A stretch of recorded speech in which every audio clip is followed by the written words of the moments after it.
देखते हैं। आप देख रहे हैं कि ब्लैक बोर्ड पर बहुत सारे पैटर्न बने हुए हैं।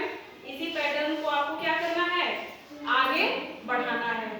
जैसे पहला है संख्या पैटर्न। पहला क्या है बेटा, संख्या पैटर्न। यहाँ पे कुछ संख्याएं लिखी हुई है जिसके पैटर्न को आपको आगे बढ़ाना है।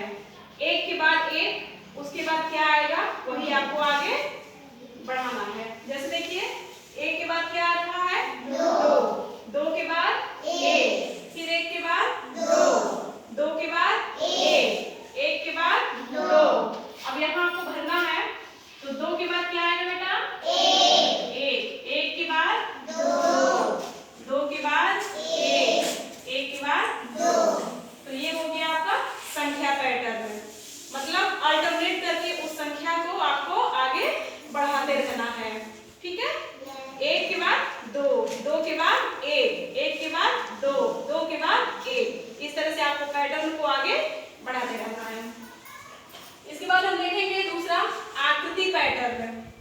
आकृति पैटर्न, इसमें आप देख रहे हो कि कुछ आपको ज्योमेट्रिकल आकृति बनी हुई है। इस पैटर्न को आपको क्या करना है, आगे बढ़ाना है। जैसे देखिए ये क्या है, त्रिभुज बना हुआ है ना बेटा, त्रिभुज है और क्या है ये, गोला है।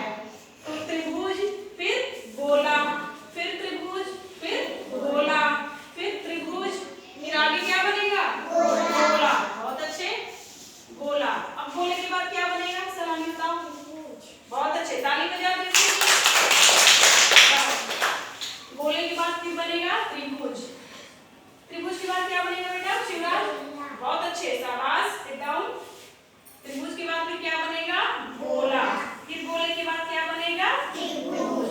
तो ये हो गया दो आकृतियों का पैटर्न। इस पैटर्न में दो आकृति है, पहला त्रिभुज है और दूसरा गोला है। बस में क्या आ गई। तीसरा हम देखते हैं रंगों का पैटर्न। इसमें कोई भी आपको दो रंग या तीन रंग या चार रंग दिए रहेंगे, उस पैटर्न को आपको अल्टरनेट करके जो है आगे बढ़ाते रहना है। जैसे